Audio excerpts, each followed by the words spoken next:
Welcome back to the David Watson podcast.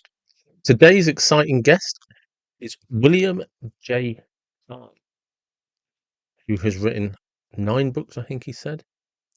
But one of the things we got into today is his latest book. And pause the tension on purpose. It's because it's about, in some way, the evil that is found in good people and the good that can be found in evil people. And we had a nice discussion about assassins. I hope you enjoy this episode.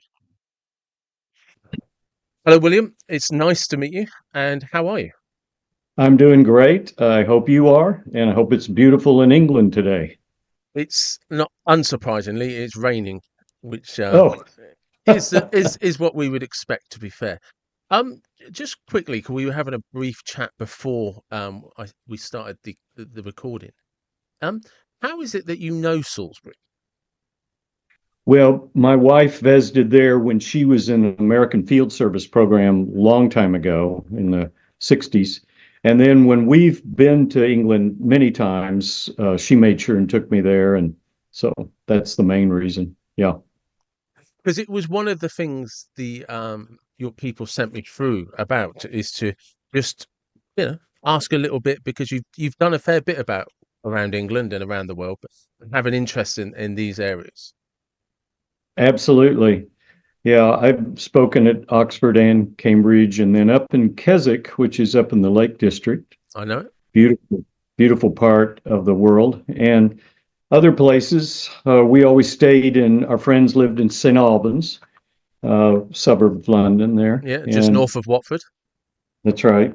And of course, we've been all over Scotland as well. So, yeah, we just love, we're Anglophiles. Yeah, we've always enjoyed it. That's good. That's Lots good. of Americans are. Yeah, yeah. It's. I mean, we're lucky. We're lucky in the UK. We have a good variety of landscapes and a good, uh, very, very rich history. And Absolutely. we're kind of lucky because we've still got our history in terms of the architecture is still an integral part of our country. So it's there in your face, whether you want to see it or not. And architecture tells you a lot. It actually tells a story of what people were thinking at different periods of time.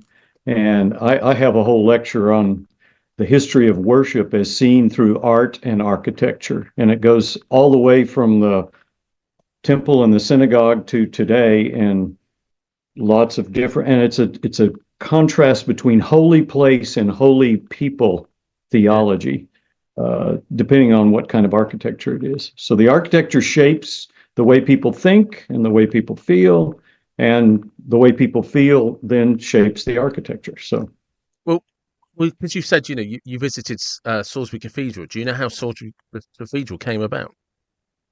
I don't remember all the history, but I'm fascinated if you will tell me. So just outside of the city of Salisbury is a place called Old Sarum, which effectively means Old Salisbury, and it's a hill fort. And back in the day, it was an incredibly important hill fort by people like Henry VIII, etc., like that. And it was around for years and years, but around the 1100s. I'm saying the 1100s because Salisbury was built in 1200 and something. Hmm. Um, and it took about 100 years to complete, I think. But around about the 1100s, there was a cathedral in the military fort of Old Sarum, and Hmm. the bishops and the military leaders kept falling out, and they would arrest, the canons, and you know what I mean. They kept arresting the clergy, just literally, as somebody once described it, for shits and giggles. They just do it for fun. just just So for the fun of it. yeah. So the Bishop of Salisbury had enough, and they put a cathedral somewhere else. It was literally Oh, falling out created Salisbury wow. Cathedral. Yeah, Wow, that is fascinating. I have to mm. go back and read up more on that, find out a little And more about it. it's the connection to the hill fort, which is why Salisbury Cathedral has one of the original signed Magna Cartas. Wow, that is fascinating. Yeah, because it was still an integral part of the military structure at the time. Absolutely. Wow. Thank you for sharing that with No, me. no, you're welcome. You're welcome. I have to be honest. I love to be able to tell a little bit about Salisbury because it's one of the things that does get lost with the history of England and, well, of Great Britain is we've lost why these cities came about. People don't always understand how important they were. So, you know, Yeah. Well, I'm so glad I gave you that opportunity to yeah, share that. I know. I appreciate it. It's nice to kind of have that thing in common from across the water. Um, That's right. so, well, the reason you and I are actually talking is your latest book. So, just give everybody a bit of a lowdown on that book. Yes. Well, you mentioned the Magna Carta, and I'm into old manuscripts. I always have been. I'm a Greek scholar, and this is a novel called Assassins Manuscript. Assassins with apostrophe s at the end, singular, and it's about a former CIA assassin who becomes clergy and then gets pulled back into his old world of espionage and murder. And he has to crack a code in an ancient manuscript to prevent an international disaster, trying to figure out what a terrorist plot is.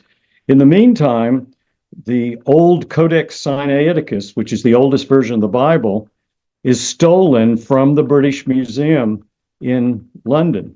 In fact, that's right at the beginning of the novel. And it's sort of life imitating art if you think about it, because of the stories in the Guardian and the Economist about the artifacts recently being stolen from the British Museum. And here's a novel that starts with that. So that's just a very quick summary. Yeah, But Yeah. it's interesting because I often wonder with our fascination with history, and there are these manuscripts, the arts, the the the things that people used to make that are really, really intricate. And when I think of some of do you know those types of boxes, like puzzle boxes that people used to keep their valuables Yeah. in? And there's lots of buildings in the UK, old buildings that have what are called murder holes, where people used to hide because of Mm-hmm. the reparations and stuff. But I sometimes wonder how much we want it to be a mystery and this kind of hidden underworld or hidden secret world, and how much of it was just a necessity at the time. And because nobody could read or write, they just expressed things with some exaggeration. And we've just allowed our romance in our mind to make it more than what it is. That's an interesting point. I think it's a bit of both. I think we are fascinated with mystery as human beings. We're curious and we like to figure things out.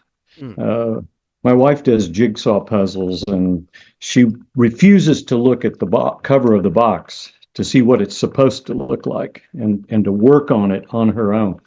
And I think when you write a novel like the one I wrote, I wanted little hints of what was coming, but they're very subtle. You barely see them, and you can't realize what they are until you've read further and you begin to say, "Oh, I remember that," and whatever. And so people like to discover. The truth is, every reader imagines a book in his or her own mind. You Yes. know, that's how books come together for readers, and so they love the thrill of the chase to figure out what's going on as they're on the journey, on the pathway that you give them as the author. Well, because I've often wondered if that's why when you see books that have been put into film, I've often wondered if that's why when people say, "Oh no, they've got the book completely wrong," and it's just like, no, no, no. It's just you read a book from your point of view in your mind, and the Yes, director's done exactly the same, but put that image on the screen for you, and it's just yes, an opposing view to what you saw how you recalled the book. absolutely. Well, I've often said to professors when they are lecturing, there may be 50 in their lecture hall, and they think they're giving one lecture, but there are actually 50 different lectures going on at that moment because everyone is hearing it from his or her own filter. I love the description. One person told me that when you speak to a large group of people, it's like pitching a bucket of water over a room full of long-necked bottles. Not much is caught. And Yeah. so what happens when each one of us reads a book is we read it from our own filter. And then when it gets put into a movie, you go, wait a minute, I don't remember that. And there's another difference when I've actually written screenplays, and I I've even seen it. have a Yeah. screenplay on this novel, but uh, you can't put everything in a movie that's in a book. That's why there are so many Netflix series these days. In fact, this novel, Assassin's Manuscript, would be better as a limited series than as a Yeah. movie. Well, It's because too that big and complex for that. there's a line that I read that was sent over to me, and it said, "A good in a good in every evil person, and there is evil in every good person." And I thought about that before, when I was reading what was sent through to me. And the good in every evil person is Darth Vader, because at the end he sends his son, saves his son in the original film. And Right. the evil in every good person is John Wick, who's an There you assassin. go. There you go. That's a And great description, Dave. I appreciate that. That is what's going on in this novel, Assassin's Manuscript, because even though this is a Dan Brown meets Daniel Silva thriller, yeah, in other words, it's both James Bond and Indiana Jones, Jack Ryan yeah, and Name of the Rose. It's those two combined. Even though it has a Tom Clancy feel to it because of the international espionage, this is different from those books because in those books there are good guys and bad guys, and the good guys are often Americans, and bad guys are often or Brits, and the bad guys are whoever else. Well, didn't want that. In my novel, Assassin's Manuscript, everyone is broken and flawed. yeah. Everyone is nuanced. And that's why you see that play out as you get to the end of the novel. So taking that on board, you because you've done a lot, and one of the things. Could you explain to me what the U.S. Senate guest chaplain is? Yeah, so there is a chaplain of the U.S. Senate and one of the House of Representatives. That's an appointed position, and the position involves coming in and offering a prayer at the beginning of the U.S. Senate. And then Lloyd Ogilvy actually made quite a bit out of it with having Bible studies with staffers, Senate staffers and such. But and Barry Black's doing a lot, the one who is the U.S. Senate chaplain now. But I had been invited to be guest chaplain for a day. And that was back when the Columbia shuttle shattered and scattered across the state of Texas. So my prayer that day related to that. But that's pretty much what the job is. It's just an honorary position. Yeah, because that the reason that popped into my head was because you said about how all of the characters in the book have flaws, but they also some of them have good intentions, some of them have bad intentions, and that's often how I perceive politicians. They're not always bad, Yeah, and the Senate. And I'm wondering because as your role as a chaplain and stuff like that, you're in a position where people will confess things to you, but right. your faith requires you to see the good. That's a good point. Actually, it's an excellent point. That's true of any clergy and any Yeah, any position that you want to see the good in people. I think it's a problem in our world today. It's in our country and probably there as well that we see certain people as all bad. There's just yeah, nothing good. And then, uh, I mean, when I was, and I think what we all have, I lecture on the brain at medical schools and medical conferences and have been since 2000. And the amygdala is the part of the brain for fear, fight, flight. yeah, And I think what we all have as human beings is overactive amygdalas. We are reacting way too quickly yeah, to certain things people say. For example, when I was at Oxford lecturing and speaking, And there for a while. I remembered it was during the Iraq War, and at breakfast, dinner was a sumptuous affair, like scene from Chariots of Fire or Harry Potter. Put on our gowns and came in and Yeah, marched in, and you know, Benedictum Benedictus, the ancient prayer, and it was a wonderful meal and all that. But at breakfast one morning, and the food is always good at Oxford. It's interesting. They have good chefs. yeah, yeah. um, Someone said Bush, and the whole room erupted. Oh, Bush, in other words, and this is not a political comment. It's just you can do this about any Yeah, kind of you can. Yeah. politician. Mm. It is just that it was just all bad. Yeah. And I think that's a mistake. And I No, think if we can ever solve the problem of overactive amygdalas, you know, which causes wars, causes breaks up in marriages, causes problems at work. If I could figure out how to solve the problem of overactive amygdalas, I could win the Nobel Peace Prize, yeah, and it's because we just see certain people as bad, and that's not a healthy thing. no, no, it's not. But that's the wonderful thing about when you get to write, isn't it? Because you can put the good in the evil person, and you can put the evil in the good person, and you can show and get somebody on board with, oh, actually, that bad guy's right. Well, that good Hmm. guy's not too nice, is he? Right. So, yes, in fact, I'm easily bored myself. All right. So I wanted something that would catch people's attention from the first line and keep them going. And all the reviewers are saying that about this Assassin's Manuscript, which I've written. But I wanted it to be more than just a beach read. I wanted to have some literary depth.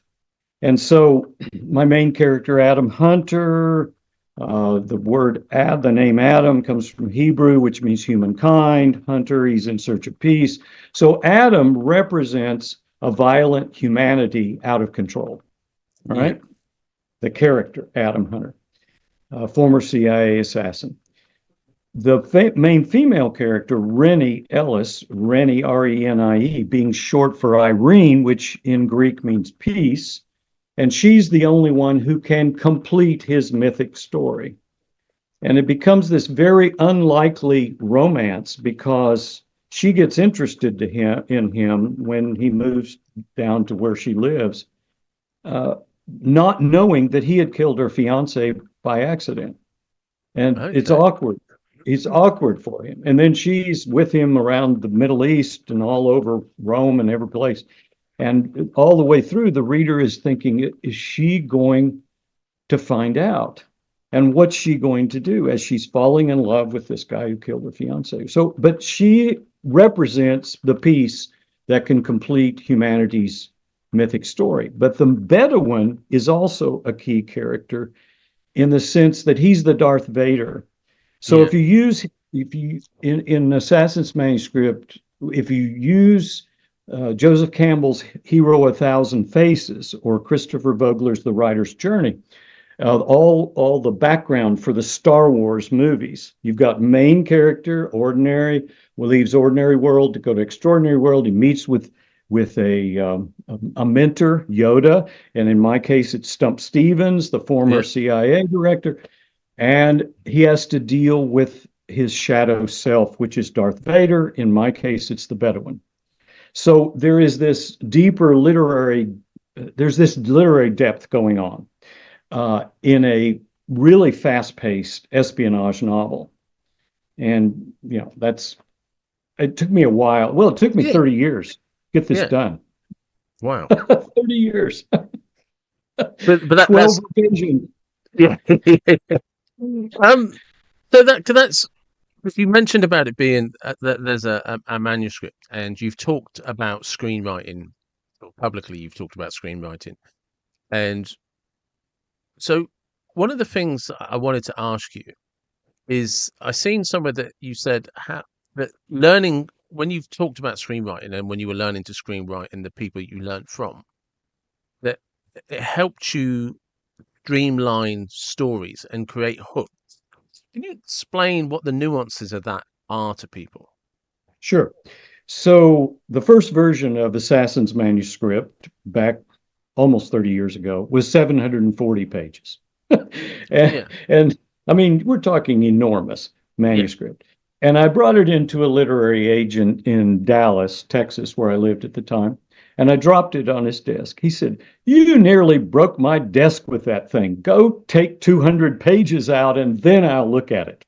I mean, he was just telling me to kill my own babies, right? yeah, yeah. I mean, it's hard when, and now I have a PhD, and you learn how to edit when you write a PhD, and you learn how to research. And so that was a long time ago. And I had written 8 other nonfiction books, one a set of lectures at Princeton, and 2 have been translated into Korean. So I'm used to editing, but fiction is so different from nonfiction, and I had to learn how to do it. So anyway, I was trying to figure out how am I going to take 200 pages out of a 740-page book.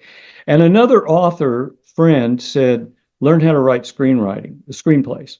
And when you learn screenwriting, it will help you tighten your story. So sure enough, it did. And to my great surprise, I won the Telluride Indie Fest screenwriting contest with a screenplay on a totally different story, a romantic comedy that has no violence in it at all. But it did help me tighten Assassin's Manuscript. And So, what would you say people overdo? what did you ask? I What, didn't hear it. how would you? So, for people that are listening to this, what would you say you people overdo, do too much of? So you ask about how do people overdo when they write? Well, they do it all the time. Way too much description. When I read some books, I just find myself skimming through sections to get to the action and the dialogue. And then sometimes there's too much action. I mean, or the action is described in a heavy-handed way, if that makes sense. Way too much. You can be much leaner and cleaner in the way you do it. And then dialogue is often way over described, over printed. And let me give you an example. I was starting to say that the Bedouin is at St. Catherine's Monastery, which is the oldest monastery in the world, basically. Justinian, the Emperor Justinian, built it in the 6th century. It's a 6-story fortress, and it's been a continuously religious community. The monk is there at St. Catherine's Monastery. By the way, that's where the Codex Sinaiticus was first discovered by Constantine von Tischendorf, a real archaeologist from Germany, who then stole it from them, took it to Russia, and then it ended up at the British Museum because the Bolsheviks stole it to the British Museum. And in a crowdsourcing, people gave their shillings and pence, and they bought it for £100,000. Anyway, here I'm overdoing even in answering your question. Sorry. So the Bedouin has the monk create another manuscript that my main character is going to have to deliver to the Vatican, and he looks at it, and then he gets on the phone to call somebody, and the person he's calling is the CIA rogue character named Conrad Doherty. But in the meantime, you see it's described that he has the monk killed right there. One of his henchmen snaps his neck, and then he gets on the phone. And in my earlier version of the novel, I had the Bedouin say, all right, I have the manuscript. The monk has been killed. Now you need to make sure it's delivered to Adam Hunter so he can take it to the Vatican. I had written all of that. And the person coaching me said, no, that's not what he would say. He would get on the cell phone and he would say, it's done. Yeah. That's all he would say. And in a movie, particularly, you can see everything that's happened. So you don't have to have him describe it all. So those are parts of it. Now, I often say in other conversations when I speak to book clubs and such, it is the fact that good writing, a great story, a great novel, a great poem, a great screenplay, a great play is not written, it's rewritten. Yeah. In other words, editing, editing, editing. Stephen King has a wonderful line: to write is human, to edit is divine. Yeah. You see, Yeah. and you got to have a good editor who's going to help you trim and tighten. So Stephen that's what I King. did. Stephen King did an excellent book on how to write. I had it. I used to have it. I don't know Yes, if I still do. yes, a book. It's a book called On Writing. It's a Yeah, wonderful book. yeah. I don't read a lot of Stephen King, but this is a great book on writing. I don't read. I don't think I've ever read any Stephen King. Obviously, I've seen a lot of his films, but I read his book on how to write, Yes, incredibly informative and useful. One of the few that it I found is. very useful. But I agree. and I just want to backtrack slightly. Explain to people what the codex is. Yeah. So the Codex Sinaiticus.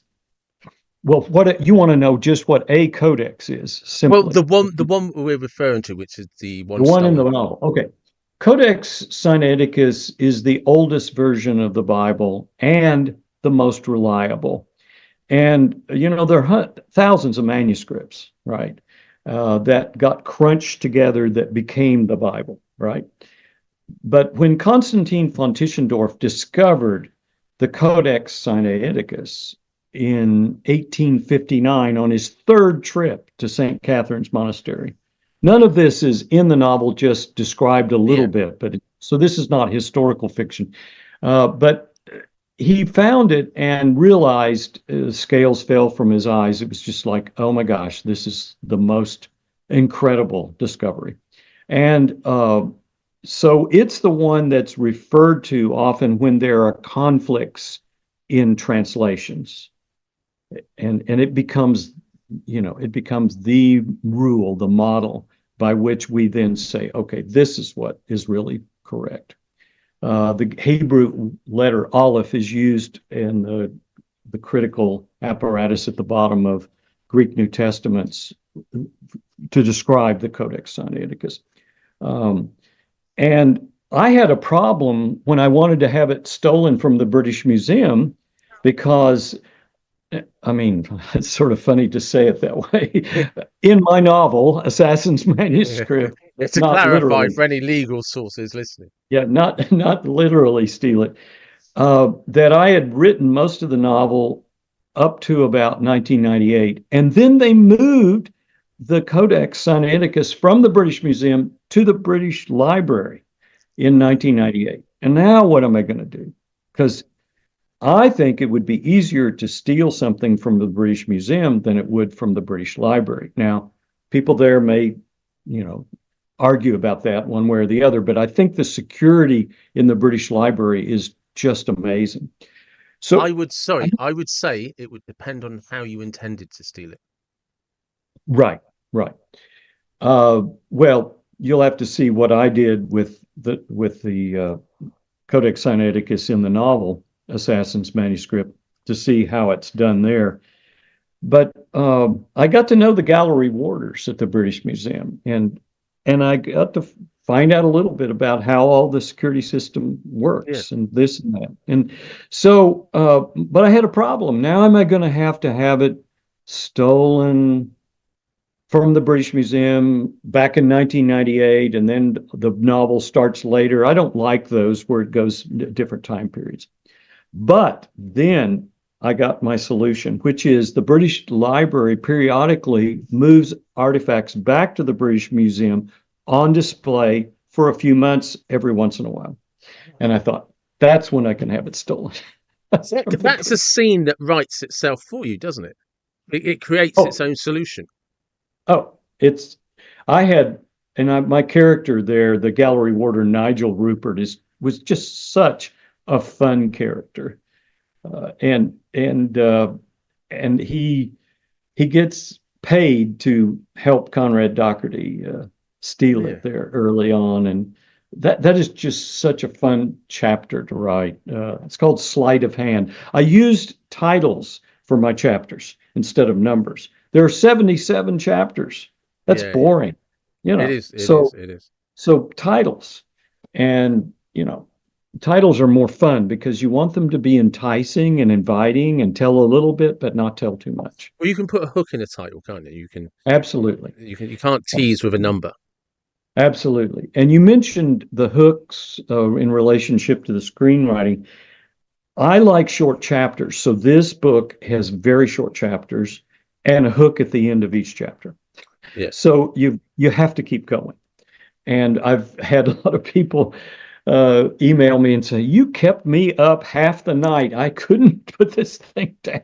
So anyway, that's good. I wanted No, to that do that. that is good because you said something earlier, and I'm very similar. I can get bored very quickly. So if I open a book and it's like, oh, it's going to take me 40 minutes to read this chapter, there's a good chance I won't get through it. But I Well, could spend, if it's got several chapters that I can read in an hour and a half, there's a good chance I'll read it. that's right. Yeah. Well, my wife's name is Jane, and Jane and I often read. We're both in our mid 70s, and we read at night before we go to sleep. And if I'm reading a book that's I'm just like, how long is this chapter? I want to go to sleep. And so Yeah, it's too anyway, much. I wanted to ask you about the assassins that you met, which, uh, I'd imagine is a very popular topic. But I wanted to clarify some things because when it comes to assassins, and people will, if you just, we were talking earlier about if you're writing something down in a book, people will see it and interpret it their own way. So if I say, just wrote the word assassin to 10 different people, they'll come up with 10 different versions of an assassin. hmm, It's such an open word that allows lots of detail. And before you know it, one would have somebody, maybe he's a retired English teacher who has a hidden background from World War II. Someone will have a ninja from just from the word right, assassin.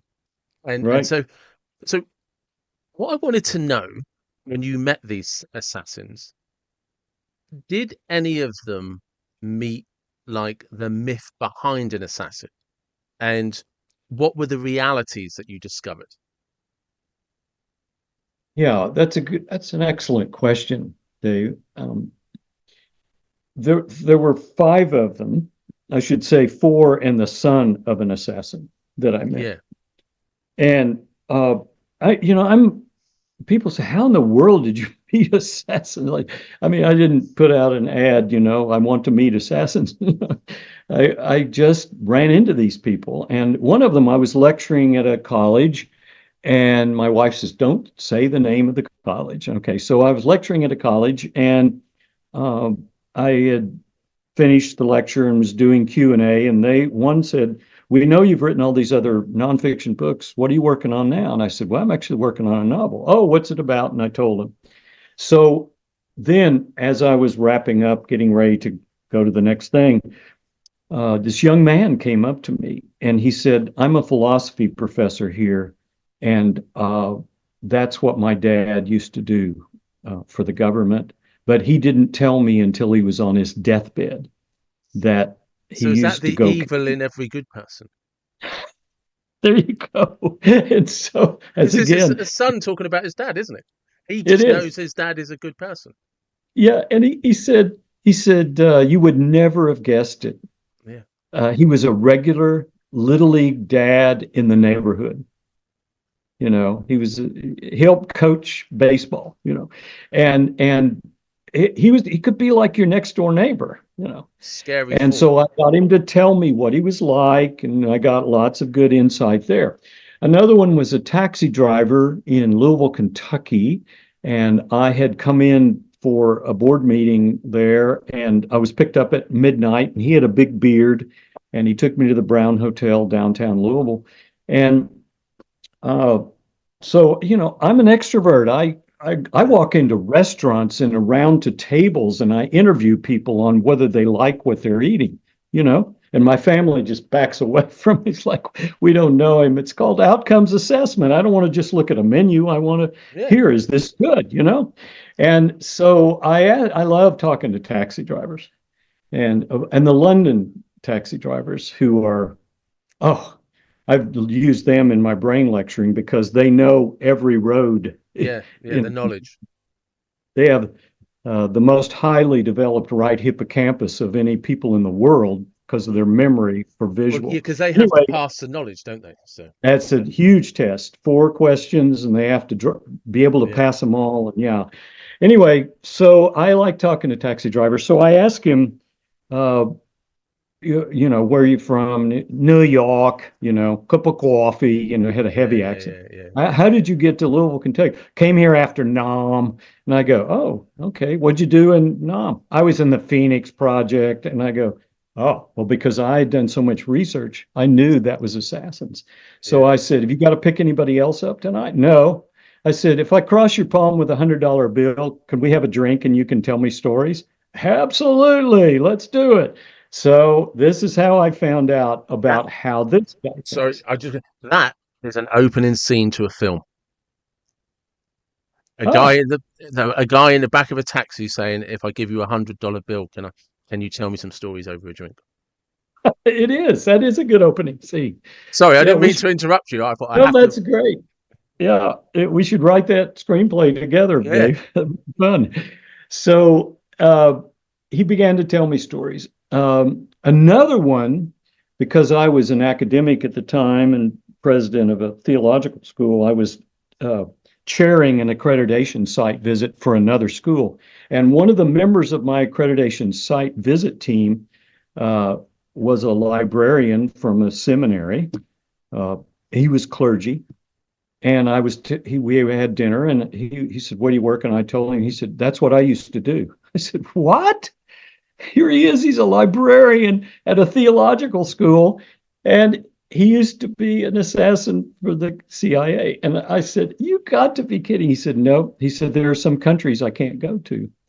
So I said, "Okay, you got to tell me stories." So and I just kept taking notes because I yeah, always do lots of research. I went to all the places in the novel to get deep description, except the papal apartment because I didn't know the Pope, but I had yeah, two friends who knew the Pope very well. So I always like to do lots of detailed research, but I'm not going to put all of it in the book. This is just no, to understand my main character.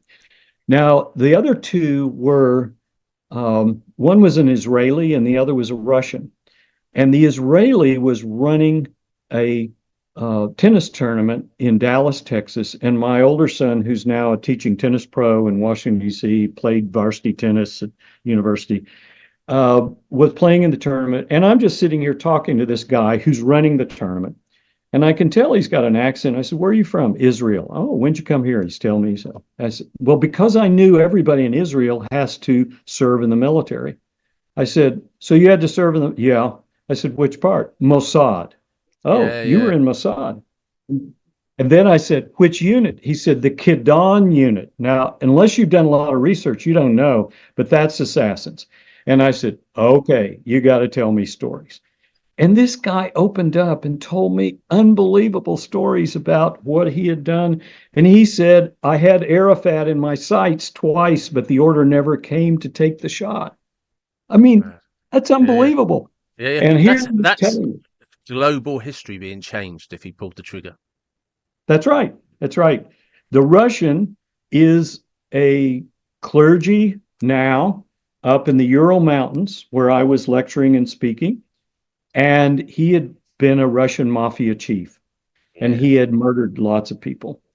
And now he's clergy, like my main character. So I kept interviewing and finding out the truth is when you're a real assassin, you're cold as ice. So that Yeah, you are potentially is cold one as of my questions. I was going to ask you, did they have any common skill sets uh, or even character come. traits?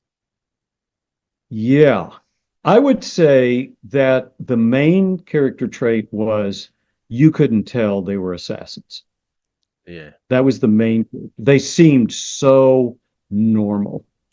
And you think, oh, an assassin, boy, must be a really dastardly, mean kind of person. No, they're very calm, very composed, Yeah. and cold as ice. Do you remember the movie Carlos the Jackal, Yep. where Bruce Willis plays Carlos? And toward the end, he's got to get close to, I don't know, he's going to try to kill the vice president or something. And he befriends this guy, and he's in this guy's apartment because the guy's going to give him a pass to get where he goes. And he's gotten what he wants from the other guy, and he's bored by him. The other guy's standing over there jabbering next to him. And Bruce Willis is eating Chinese food, watching TV. And he's got this he's got his chopsticks and he's eating away, and the guy just keeps jabbering. So Bruce Willis picks up his silencer and he's goes thump thump and puts it back down, goes back to eating his Chinese food. Now that's a Yeah. real assassin. I was So my main character was that, but because in the opening scene, which is only handled in flashbacks, where he killed his own wife by accident when he was trying to kill the Bedouin, and since then gone to theological school, and now he can't be the way he was. Do you remember the yeah. movie The Quiet Man? The Yeah. Quiet Man with John John Wayne Wayne. Yep. killed Lawyer somebody in the O'Hara. ring. Yeah, yeah. Yeah, comes to UK, and he just can't box Yeah, anymore he because goes he's back afraid. to the family home in Ireland, to a homestead That's in it. Ireland. That's it. And And he there's a can't. vicar that recognizes him from an old newspaper. That's right. That's it. That's a lot like my main character because he can't kill anybody anymore. He's had to Okay. change. Because one of So my so my last question on because you've answered some of them because you've told me what all their day jobs were. Um, one of the things I was going to ask you, did any of them display any vulnerabilities?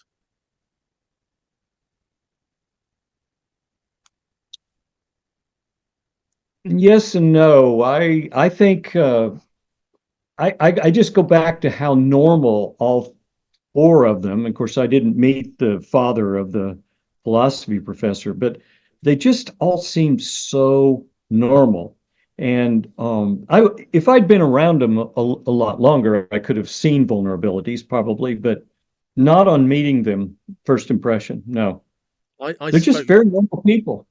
yeah, well, I spoke to a chap the other day called Scott Hoffman, and his dad was a member of the Chicago outfit in the 50s, 60s, and 70s, and he grew up in Mhm. the outfit. And one of the things he told me was, and yeah, so one of the things he told me is they could be having a conversation with you now. Just say, could you excuse me 1 minute? Walk out, shoot somebody, and come back in and carry on the conversation. That's exactly right. Now you're beginning to understand what I'm trying to communicate, which Mm. was a surprise to me because I just think of them as bad people, as Yeah, bad guys. And, it is bad to kill somebody. There's just no question. I mean, this is really funny in one sense because when I've done other interviews and they say, wait a minute, former CIA assassin becomes a minister in Maryville, Tennessee, which is where I live now. Well, is this autobiographical? And and I smile and pause and say, well, all writing is autobiographical. And it is. and then I did have 3 years of Taekwondo in seminary for handling rough parishioners. But no, I have never killed anybody. I never worked for the CIA. But it is true that they could be talking to you right now, Dave, and then go Yeah, out, excuse me, and then come back and they've killed somebody and then just go pick up the conversation where they were. Yeah. yeah, Something dramatic has to happen to them to change them, which is what happened to my main character. yeah, but it's a fascinating subject because people do not realise that your quiet next door neighbour or your extrovert neighbour who takes your bins out on a cold day for you because it's raining and windy, yeah, he could have killed three people the night before. Exactly. You know. And So and so it's more nuanced than I mean, I enjoy watching the John Wick movies, and it's yeah, yeah, fine, whatever. But it's more nuanced than that. And then John Wick has some vulnerabilities. I mean, yeah. there are there are movies about assassins where they show it better, but I think I think I've captured how nuanced it is in Assassin's Manuscript, and people will just have to see for themselves. Most of the readers, well, the reviewers have said, "Yeah, looks like you," and many are surprised. Well, Oh, I think sometimes what people misunderstand is these people going through their lives just end up in a set of circumstances where people realize they have a talent for something, and it just develops from that, and they just end up always say passing a test or just always being in front of the right person, and before you know it, they're assassinating people. It's not like it's a planned career path. yeah, yeah, yeah. I mean, one of my characters, Marcello Zanetti, in Italy. is a history professor at University of Rome, and Yeah. he just decided to get into it because he thought academia was a direct route to semi-poverty, and he needed more money. And It's, there's a scene where Adam and Rennie are together as they're being chased around Rome, where she finally starts figuring out there's something more about this guy that I'm falling in love with. You got to tell me what, and he starts to open up a little, but he just can't say all of it. And you can see his internal personal struggle trying to share with this person that he's beginning to care about, even though he killed her own fiance by accident. do you know what? As you were saying that, there's a flip to that that just popped into my head. Yeah. The the Equalizer with Denzel Washington, because the Mm-hmm. film, unlike this, the flip of that in the sense that in the film, all you ever see is his killing skills, and the thing he has trouble communicating is his pain from losing his wife because he's a widow. Yes. And that you are you speaking of the newest one that's Yeah, just yeah, been yeah, out? yeah, yeah. With Denzel Yes, I Washington. saw that. It's brilliant the Yeah, way it's put together. But that's exactly right. It is the pain that is very hard for him to let go of. Yeah. yeah. It's interesting. I want to take you away from the book because I'm conscious of time, and I just want to ask you some random things. Just so people can learn a bit more about you. Aside from writing, what do you do well? Far from Aside aside from from right. writing, Yeah. yeah. And What do I do? what do you do Yeah. well? Well, I speak a lot, and I people, when I was in Dallas, our service was on the major ABC network Yeah, to 500,000 people and all that. So I speak and lecture a lot and enjoy that. I play tennis. I'm a fairly keen tennis player for my age, for sure. I played in a U.S. national tournament in my age group oh, well a done. couple of years Congratulations. ago in the 70s. For Yeah, yeah, people in their 70s. that's a Yeah, good achievement. I have a funny story about it. So it's different from playing guys who are women who are there in their 50s or 30s. Our granddaughter is, 13 and she can push me around and all that. But when you play people in their 70s, I mean, it's drop shots and it's Yeah, touch. yeah, And yeah, so I go out there and I'm whacking away at the ball, and this guy who the first match I play, he when we're warming up, he just doesn't look that much better. I find out he's a retired tennis teaching pro and all that, but he knew how to put the drop shots. And I had 95% first serves. I mean, I've been to Wimbledon several times and, yeah, not yeah. to play, watch. And so I'm really into tennis. And so I had 95% first serves, zero double faults, very few unforced errors, and he still beat me 6-1, 6-0. And I'm like, this is humbling, There were 68 of us from all over the US. And so my second match was against a guy who's 6'4", a lefty. I won 3 games off of him, and I'm just like, this is so humbling, And I asked him, do I even belong playing in this thing? Mm. And he said, well, yeah, you have a nice game. You just need more match play at this level. He said, I've looked around. There's 68 of us here from around the U.S. You're better than 5 of them. And I go, so I'm number 63 out of 68. And he said, yeah, but that's in the whole country. So that's not That's that's not good. too bad. Yeah, yeah. No, no, Yes. that's a good statistic. That's a So, good and I statistic. hike, you asked what else? I hike in the mountains. We have the Yeah. Smoky Mountains right here next to us. We look at them from our back porch. So I hike regularly. My life's fairly limited. Yeah, yeah. Yeah. But, um, going off again on the deviations, what is it that makes you so interested in talking to people? Well, getting to know about people is interesting to me.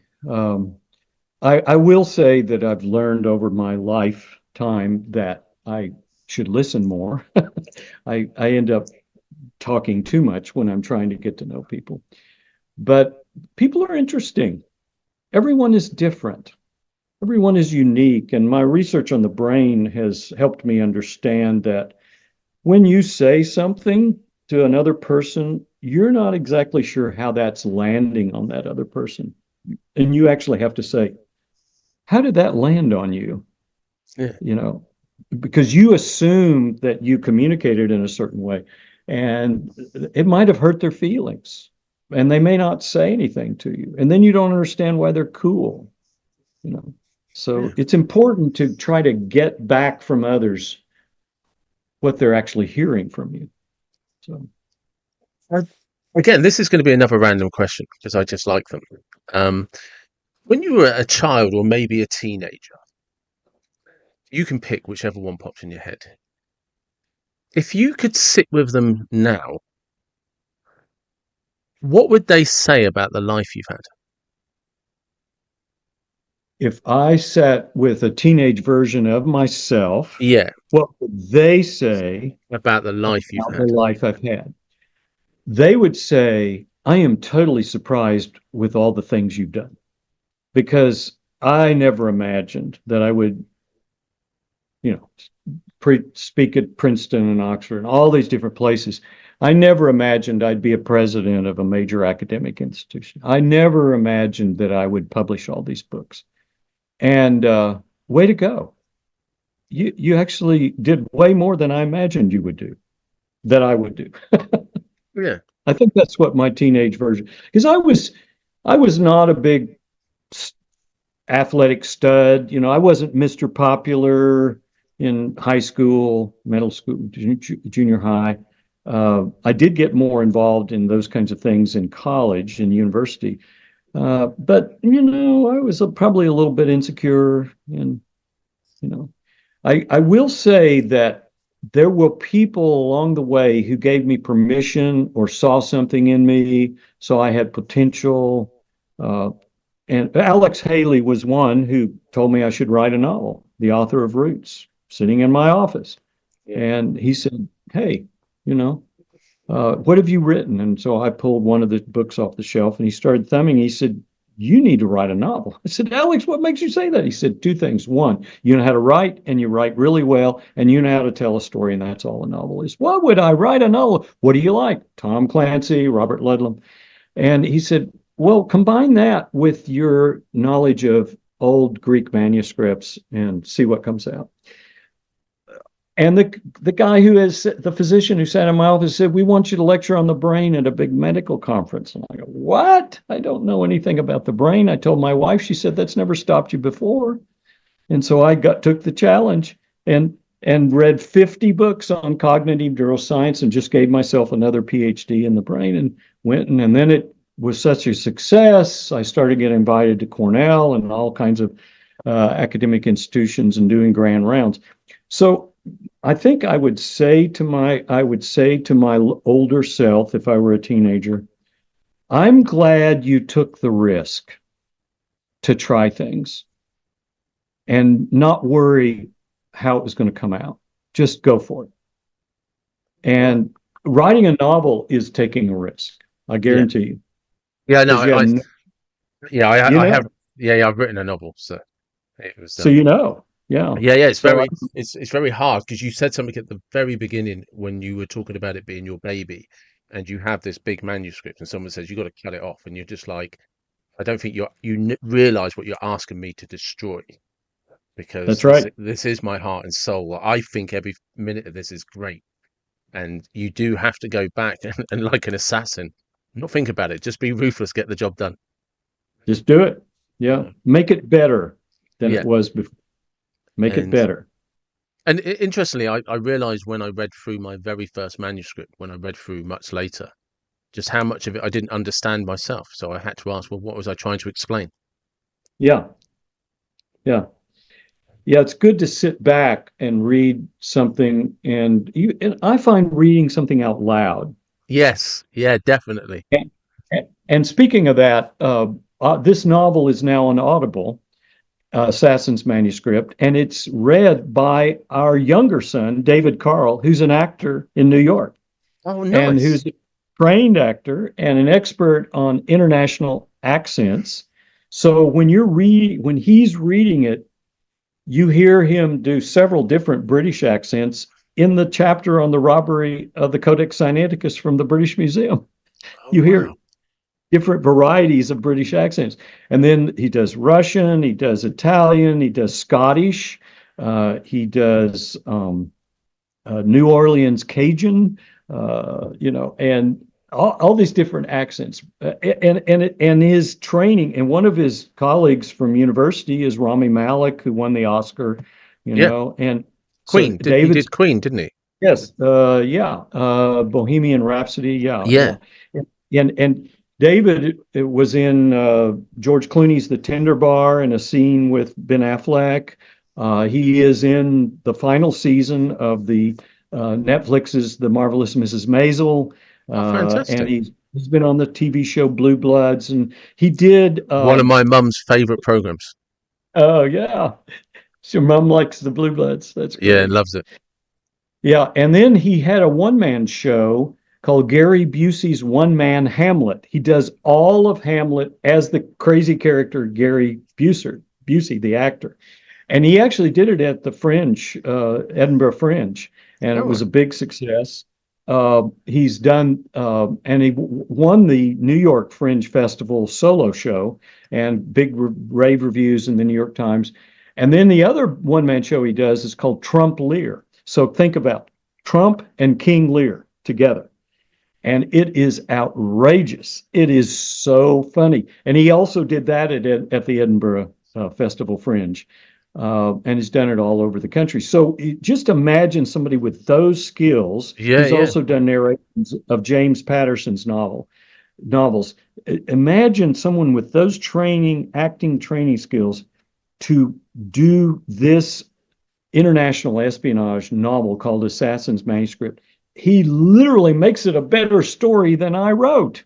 It's perfect though, isn't Which it? is That is it's perfect. it's it's the first and maybe only father son author narrator collaboration in at least the U.S. that I know of. That's a legacy Yeah, in itself. if you go on Amazon, Dave, and just click on where my book is and go to the audiobooks, and there's a 5 minute free sample, and Hmm. just listen to him describe, do one of the chapters. It's a riot. That's brilliant. Right. Last question. Last Okay. question, and then I'll let you go. And this is going to have to completely engage with the imagination, which I imagine is not going to be difficult for you. If you could go to any place in history, any time, where would you go? What car would you be driving? And what music would you listen to? Oh, what would I be driving and what Yeah, music would I? yeah, Okay. Okay. I would be in Florence, Italy, in the time of the Medicis and the time of the great artists. Yeah. yep, And I would drive some kind of convertible, Fiat or whatever, yeah. and I'd have Mozart on. Nice. That's perfect. Thank you very much for your time. I've genuinely really appreciated you talking to you. It's been brilliant. It's been fun to talk to you. Thank you.